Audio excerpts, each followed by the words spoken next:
ಓಂ ಶಾಂತಿ. ವೀಕ್ಷಕರ ಅಭಿಮಾನಿಗಳೇ, ಭಕ್ತರೇ, ನಿಮ್ಮೆಲ್ಲರೂ ಒಳ್ಳೆಯದಾಗಲಿ.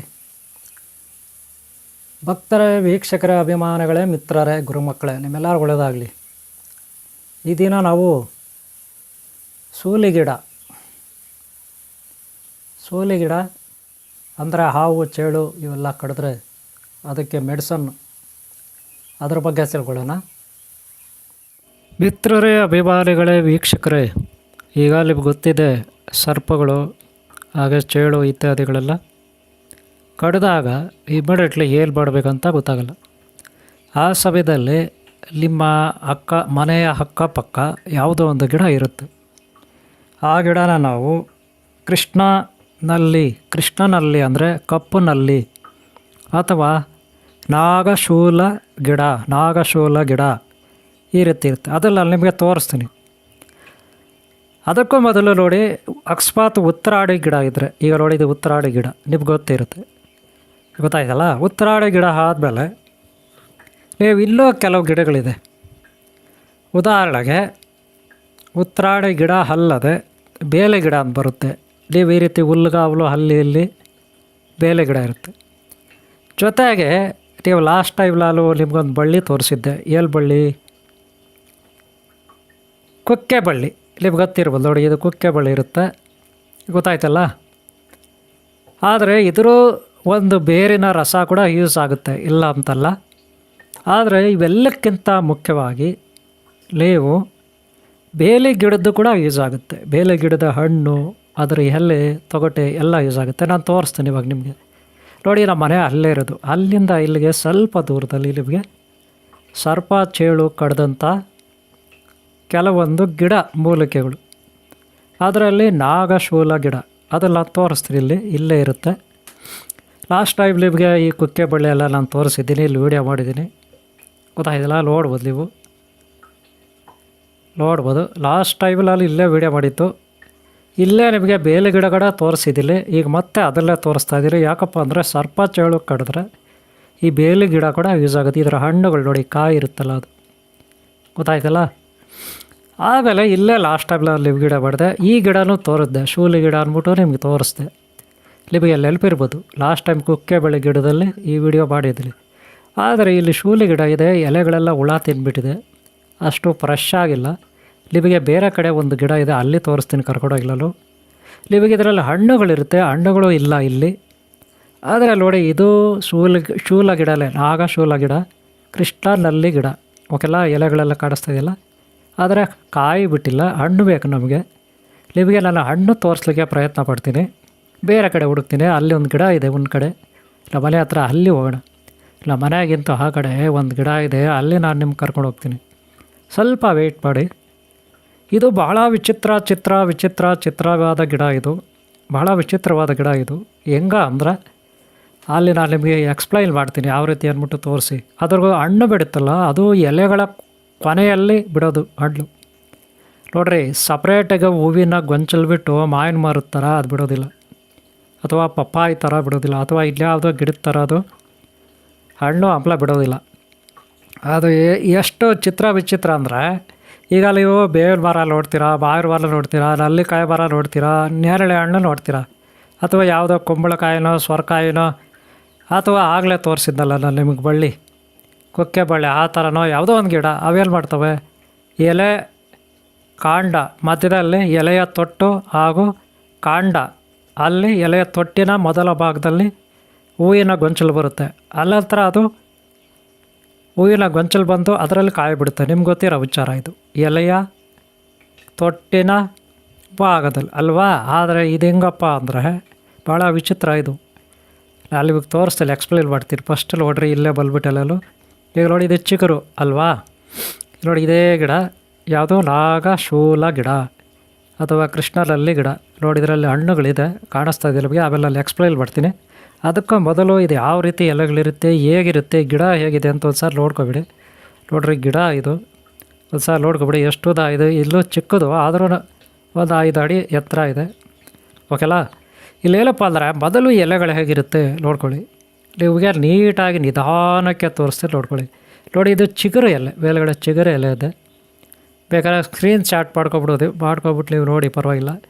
ನೋಡಿ ಎಲೆಗಳಿದು ಹುಣಸೆ ಎಲೆಗಳ ಥರ ಇದೆ ಅಲ್ವಾ, ಹುಣಸೆ ಗಿಡ ಇರುತ್ತಲ್ಲ, ಹುಣಸೆ ಮರ ಅದೇ ಥರ ಇರುತ್ತೆ. ಆದರೆ ಇದು ವ್ಯತ್ಯಾಸ ಇದೆ, ತುಂಬ ವಿಚಿತ್ರವಾಗಿರುತ್ತೆ. ನಾನು ಹೇಳ್ತೀನಿ, ನಿಮಗೆ ತೋರಿಸ್ತೀನಿ, ಎಕ್ಸ್ಪ್ಲೈನ್ ಮಾಡ್ತೀನಿ, ನೋಡ್ಕೊಳ್ಳಿ.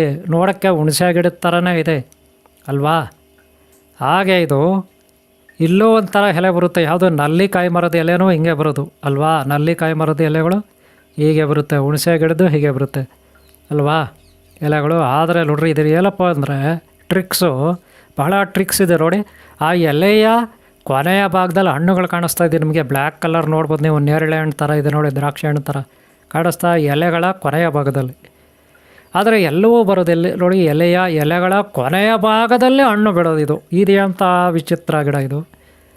ನೋಡಿ, ಎಲೆಗಳು ಆ ಎಲೆಗಳ ಕೊನೆಯ ಭಾಗದಲ್ಲಿ ಹಣ್ಣು ಅಲ್ವಾ. ಅದೇ ಬೇರೆ ಮರಗಳಂಗೆ, ಬೇರೆ ಗಿಡಗಳಂಗೆ ಎಲೆಗಳ ತೊಟ್ಟಿರುತ್ತೆ, ತೊಟ್ಟ ಹತ್ರ ಗೊಂಚಲು ಬರುತ್ತೆ, ಹೂವಿನ ಗೊಂಚಲು, ಆ ಗೊಂಚಲಲ್ಲೇ ಕಾಯಿಗಳು ಹಣ್ಣುಗಳು ಬರುತ್ತೆ ಅಲ್ವಾ. ಇದು ನೋಡ್ರಿ, ಈ ಎಲೆಯ ಕೊನೆಯ ಭಾಗದಲ್ಲಿ ಹಣ್ಣು ಬಂದಿದೆ. ಇದು ಹೆಂಗೆ ಬರುತ್ತಿದ್ದು ನೋಡಿ, ಎಲ್ಲಿ ಬರಬೇಕು, ಆ ತೊಟ್ಟ ಹತ್ರ, ಕಾಂಡದ ಹತ್ರ ಗೊಂಚಲು ಬರಬೇಕು, ಹೂವಿನ ಗೊಂಚಲು ಅಲ್ವಾ. ನೋಡಿ, ನಾನು ತೋರಿಸ್ತಾ ಇದ್ದೀನಿ ಬೆರಳಲ್ಲಿ, ಅಲ್ಲಿ ಬರಬೇಕಲ್ವಾ, ಎಲ್ಲಿ, ಅಲ್ಲಿ ಓಕೆ. ಅಲ್ಲಿ ಹೂವಿನ ಗೊಂಚಲು ಬಂತು, ಆಮೇಲೆ ಅದರಲ್ಲಿ ಹಣ್ಣುಗಳು ಬರಬೇಕು ಅಲ್ವಾ. ಯಾವಾಗಲೂ ಹಂಗೆ ತಾನೇ ಬರೋದು, ಬಳ್ಳಿ ಆಗಲಿ, ರೆಂಬೆ ಆಗಲಿ, ಆ ರೆಂಬೆ ಪಕ್ಕದಲ್ಲೇ ಹೂವಿನ ಗೊಂಚಲು ಬರೋದು ಅಲ್ವಾ. ಆದರೆ ಇಲ್ಲಿ ನೋಡ್ರಿ, ಎಲೆಗಳ ಕೊನೆಯ ಭಾಗದಲ್ಲಿ ಹಣ್ಣು. ಏನು ಹೇಳೋದು ಇದಕ್ಕೆ ಕತೆ ನೋಡ್ರಿ ಅಲ್ವಾ. ನೋಡಿ, ಆ ಹಣ್ಣುಗಳು ನೋಡಿ ಎಲ್ಲಿದೆ, ಎಲೆಯ ಕೊನೆಗಳ ಭಾಗ. ಅದು ಎಲೆಗಳು ಹೆಂಗಿದೆ ಗೊತ್ತಾ, ಒಂದೇ ಸಾರಿ ಎರಡಿಲ್ಲ ಎಲೆಗಳು. ನೋಡಿ, ಎಲೆಗಳಲ್ಲಿ ನೋಡಿ ಗಮನಿಸಿ, ಒಂದೇ ಸಾರಿ ಎರಡಿಲ್ಲ, ಒಂದಾದಮೇಲೆ ಒಂದೊಂದು ಮೆಟ್ಟಲು ಮುಂದಕ್ಕೆ ಕತ್ತಿತಿರಲ್ಲ, ಆ ರೀತಿ ಎಲೆಗಳಿರೋದಿವು. ನೋಡ್ಕೊಳ್ಳಿ ಬೇಕಾದ್ರೆ ಎಲೆಗಳ ಮೇಲೆ, ಆ ಎಲೆಗಳಿದಾವಲ್ಲ, ಸಣ್ಣ ಸಣ್ಣ ಎಲೆಗಳು, ಒನ್ ಬೈ ಒನ್ ಇದ್ದಾವೆ. ಆದರೆ ಒಂದೇ ಸಾರಿ ಎರಡೆಲೆ ಇಲ್ಲ. ಬೇಕಾದರೆ ಗಮನಿಸಿ ನೋಡಿ ನೀವು, ಒಂದು ಎಲೆ ಆದಮೇಲೆ ಒಂದೆಲೆ ಇರುತ್ತೆ ನೋಡ್ರಿ. ಇದನ್ನು ನಾಗಶೂಲ ಗಿಡದ ಹಣ್ಣು. ಇದರ ಎಲೆಯನ್ನು ನೀವು ತಿನ್ನಬಹುದು, ಕಾಫಿ ಟೀನಲ್ಲಿ ಹಾಕ್ಕೊಂಡು ಕುಡಿಬೋದು, ಹಣ್ಣನ್ನು ತಿನ್ನಬಹುದು. ಹಾಗೆ ಇದರ ತೊಗಟೆ, ರೆಂಬೆ ಎಲ್ಲವನ್ನೂ ತಿನ್ಬೋದು. ಹಾಗೆ ಬೇರು ಕುದಿಸಿ ಕುಡಿಯಬೋದು, ಆ ಥರ ಪೌಡ್ರ್ ಮಾಡಿ ಕುಡಿಬೋದು. ಹಾಗೆ ಬೇರಿನ ಈ ಎಲೆಯ ರಸ ಇರುತ್ತಲ್ಲ, ಆ ರಸ ಅಥವಾ ಹಣ್ಣಿನ ರಸ ನಿಮಗೆ ಚೇಳು ಕಡಿದಾಗ ತಿಂದರೆ ಒಳ್ಳೆಯದು, ಸರ್ಪ ಕಡಿದಾಗ ತಿಂದರೆ ಒಳ್ಳೆಯದು. ನೆನಪಿಟ್ಕೊಳ್ಳಿ, ಸರ್ಪ, ಚೇಳು ಇವೆಲ್ಲ ಕಡಿದಾಗ ತುಂಬ ಒಳ್ಳೆಯದಿರುತ್ತೆ, ಗೊತ್ತಾಯ್ತಾ. ಈ ಹಳ್ಳುಗಳಿರುತ್ತಲ್ಲ, ಈ ಹಳ್ಳಲ್ಲ ನೋಡಿ, ನಾನೀಗ ತೆಗಿತಿಲ್ಲ, ಹಳ್ಳೆಲ್ಲ ಕಿತ್ಕೊಂಡು ತಿಂತೀನಿ, ಟೇಸ್ಟ್ ಹೆಂಗಿರ್ತದೆ ಒಂದು ಸಾರಿ ನೋಡೋಣ ಓಕೆಲ್ಲ. ಇದು ಹಳ್ಳಿರುತ್ತೆ ನೋಡ್ಕೊಳ್ಳಿ, ಹಳ್ಳೆಲ್ಲ ಕಿತ್ಕೋಬೇಕು. ನಾವು ಸ್ವಲ್ಪ ತೊಳೆದು ತಿನ್ಕೋದ್ರೆ ಒಳ್ಳೆಯದು, ಗೊತ್ತಾಯ್ತಲ್ಲ. ಸದ್ಯಕ್ಕೆ ನಾನು ಇಲ್ಲಿ ಹಾಗೆ ತಿಂತೀನಿ, ನೋಡೋಣ ಟೇಸ್ಟ್ ಹೆಂಗಿರುತ್ತೆ ರೀ. ಟೇಸ್ಟು ಸೂಪರಾಗಿದೆ, ಏನು ಹೇಳೋಷ್ಟಿಲ್ಲ, ಭಾಳ ಸಿಹಿ ಆಗಿದೆ ಟೇಸ್ಟು. ಅಂದರೆ ಅದರಲ್ಲಿ ಬರೀ ಬೀಜನೇ ಇದೆ, ಇರೋದೇ ಇಷ್ಟೇದಪ್ಪ ಹಣ್ಣು. ಆದರೂ ಪರವಾಗಿಲ್ಲ, ಇದು ಮೆಡಿಸನ್, ಔಷಧಿ. ಎಷ್ಟಂದ್ರೆ ಅಷ್ಟು ತಿನ್ನಬಾರ್ದು, ನೆನಪಿಟ್ಕೊಳ್ಳಿ, ಎಷ್ಟಂದ್ರೆ ಅಷ್ಟು ತಿನ್ನಬಾರ್ದು, ಔಷಧಿ ಇದು. ಏನಿಲ್ಲ, ಎಕ್ಸಸ್ ಆಫ್ ಹೀಟ್ ಆಗುತ್ತೆ. ಯಾವುದೇ ಸರ್ಪ ಚೇಳು ಕಡಿದಾಗ ನಾವು ತಿಂತಕ್ಕಂಥ ಆಯುರ್ವೇದಿಕ್ ಔಷಧಿ ಎಕ್ಸಸ್ ಆಫ್ ಹೀಟ್ ಉಂಟು ಮಾಡುತ್ತೆ. ನಾವು ಕೋಲ್ಡ್ ಆಗಬಾರ್ದು, ನೆನಪಿಟ್ಕೊಳ್ಳಿ, ನಮ್ಮ ಶರೀರ ಕೋಲ್ಡ್ ಆಗಬಾರ್ದು. ಅದಕ್ಕೆ ಇದರ ಬೇರು, ಕಾಂಡ ನೆನಪಿಟ್ಕೊಳ್ಳಿ. ನೋಡಿ, ಅದರ ತೊಗಟೆ, ಕಾಂಡ ಇದೆಲ್ಲ, ಅದರ ಕಾಂಡ, ಅದರ ಮೇಲೆ ತೊಗಟೆ ಇರುತ್ತೆ, ಅದು ಅಥವಾ ಬೇರು, ಅವೆಲ್ಲ ತೆಗೆದು ನಾವು ಇದು ಮಾಡ್ಬೋದು. ನೋಡ್ರಿ, ಅದು ಎಲೆಗಳ ಕೊನೆಯಲ್ಲಿ ಹಣ್ಣು ಬಿಡುತ್ತೆ. ಈಗ ಪಪ್ಪಾಯಿ ನೋಡೋಣ ಯಾವ ರೀತಿ ಬಿಡುತ್ತಿದ್ದು. ಇಲ್ಲಿ ನೋಡಿ, ಪಪ್ಪಾಯಿ ನೋಡಿ, ಈಗ ಎಲೆ ಇರುತ್ತೆ, ಆ ಕಾಯಿ ಎಲ್ಲಿ ಬಂದಿದೆ ನೋಡಿ, ಕಾಂಡ, ಆ ಎಲೆಯ ತೊಟ್ಟಿನ ಮೇಲೆ ಹೂಗಳು ಬಿಡುತ್ತೆ, ಅಲ್ಲಿ ಕಾಯಿ ಬರುತ್ತಲ್ವ. ನೋಡಿ ಒಂದು ಸಾರಿ ಗಮನಿಸಿ ನೋಡಿ, ಈಗ ಕಾಯಿ ಇದೆ, ಕಾಯಿಯ ತೊಟ್ಟೆಲ್ಲಿದೆ, ಎಲೆಯ ತೊಟ್ಟಿನ ಭಾಗದಲ್ಲಿದೆ ಅಲ್ವಾ, ಅಲ್ಲಿದೆ ಎಲೆಯ ತೊಟ್ಟು, ಅಲ್ಲಿದೆ ಕಾಯಿಯಲ್ಲಿದೆ, ಕಾಯಿಯ ತೊಟ್ಟೆಯಲ್ಲಿದೆ, ಅಲ್ಲಿದೆ ಅಲ್ವಾ. ಎಲ್ಲ ಗಿಡಗಳು ಹಾಗೆ ತಾನೇ ಬರೋದು ಅಲ್ಲ, ಹಾಗೆ ತಾನೇ ಬರೋದಿಲ್ಲ. ಆದರೆ ಇದೆಯಾ ನಾಗಶೂಲ ಗಿಡ ಯಾವ ರೀತಿ ಇದೆ ವಿಚಿತ್ರವಾಗಿ ನೋಡಿ. ನೋಡೋಣ ಬನ್ನಿ, ಇನ್ನೊಂದು ಸಾರಿ ನೋಡೋಣ. ನೋಡಿ, ಇದು ಎಷ್ಟು ವಿಚಿತ್ರ ಚಿತ್ರ ನೋಡಿ. ಇದು ಕಾಯಿಗಳು ಎಲ್ಲಿ ಬಂದಿದೆ, ಇದಕ್ಕೆ ಎಲೆಯ ಕೊನೆಯ ಭಾಗದಲ್ಲಿ ಕಾಯಿಗಳು, ಬ್ಲ್ಯಾಕ್ ಕಲರ್ ಕಾಯಿ ಕಾಣಿಸ್ತಾ ಇದೆಯಾ ನಿಮಗೆ.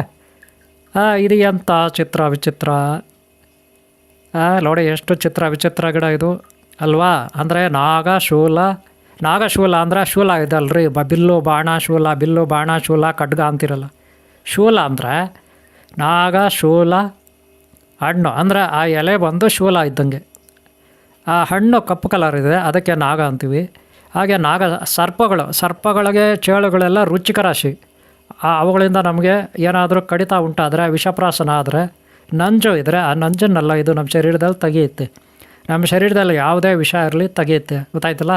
ಈ ಎಲೆಗಳು ಕಿತ್ಕೋಬೇಕು, ಅದರಲ್ಲಿ ಕಾಯಿ ಇರುತ್ತೆ ಕಿತ್ಕೋಬೇಕು, ಅದು ನಾವು ತಿನ್ಕೋಬೇಕು, ಗೊತ್ತಾಯ್ತಲ್ಲ. ಈಗ ಸದ್ಯಕ್ಕೆ ನಾನು ತಗೊಂಡಿದ್ದೀನಿ, ಹಣ್ಣುಗಳಿದೆ ನೋಡಿ ಇಲ್ಲ ಕೊನೆಯಲ್ಲಿ 3 ಎಲೆ ತಗೊಂಡಿದ್ದೀನಿ. ಈಗ ಗೊತ್ತಾಯ್ತಲ್ಲ.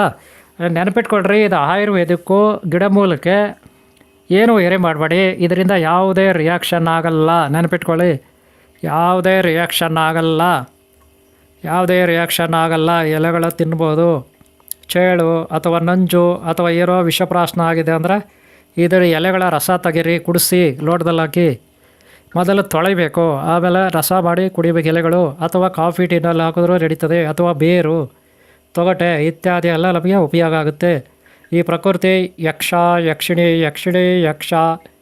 ಪ್ರಕೃತಿ ದೇವತಾ, ಪರಿಸರ ದೇವತಾ, ಶಾಕಂಬರಿ ಹಣ್ಣು ಹಂಪಲು ತರಕಾರಿ ಅಂದರೆ ಶಾಕಂಬರಿ, ಅಶ್ವಿನಿ ಕುಮಾರ ಧನ್ವಂತರಿ ದೇವು, ಇವರ ಒಂದು ಸಹಾಯ ಮಾರ್ಗದರ್ಶನ, ಇದರಲ್ಲಿ ನಾವು ಇವುಗಳೆಲ್ಲ ಸದುಪಯೋಗ ಪಡಿಸ್ಕೋಬೇಕು. ನೆನಪಿಟ್ಕೊಳ್ಳಿ, ಹಿಂದೂ ಧರ್ಮ, ಸನಾತನ ಹಿಂದೂ ಧರ್ಮದಲ್ಲಿ ಆಯುರ್ವೇದಿಕ್ಕು ಎಲೆಗಳು, ಹಣ್ಣುಗಳು, ತೊಗಟೆ, ಸಿಪ್ಪೆ ಎಲ್ಲ ಇರುತ್ತೆ ನೋಡಿ. ಎಲೆಗಳು ನೋಡಿ 1 by 1 ಇದ್ದಾವೆ, ಒಂದಾದಮೇಲೆ ಒಂದು ಇದ್ದಾವೆ.